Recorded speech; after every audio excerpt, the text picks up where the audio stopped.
Me.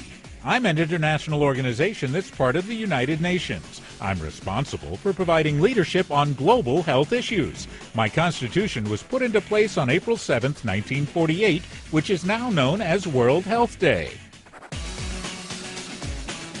Who am I? I'm WHO, the World Health Organization.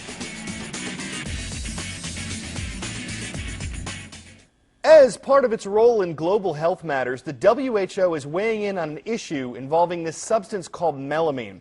You might remember reports from earlier this year about how this chemical was part of a major scandal involving food produced in China. Well, that safety scare has spread significantly.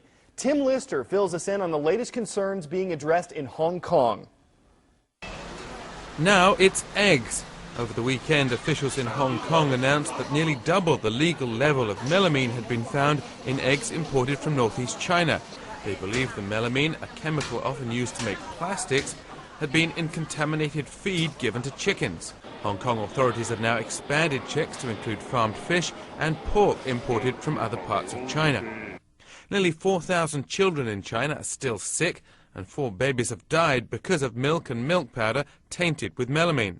Authorities blame middlemen for adding the melamine to make the milk seem higher in protein when tested.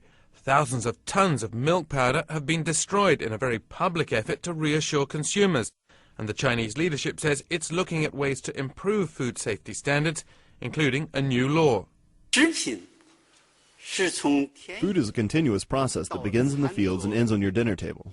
From production to transportation to refining to packaging to manufacture, every process needs to go through thorough and strict testing. The World Health Organization has urged China to create a single agency with real power to enforce food safety, to replace a patchwork of disjointed regulation, and to hold companies more responsible for the food they produce. The recent scandals have hurt an industry that's vital to China's economy. Chinese food exports were worth nearly $27 billion in 2006, but the Philippines, Thailand and South Korea are among more than 20 countries that have banned some Chinese food imports after finding high levels of melamine and other chemicals. Tim Lister, CNN, Atlanta. Shifting to presidential politics now, and our look at where the candidates stand on some of the issues.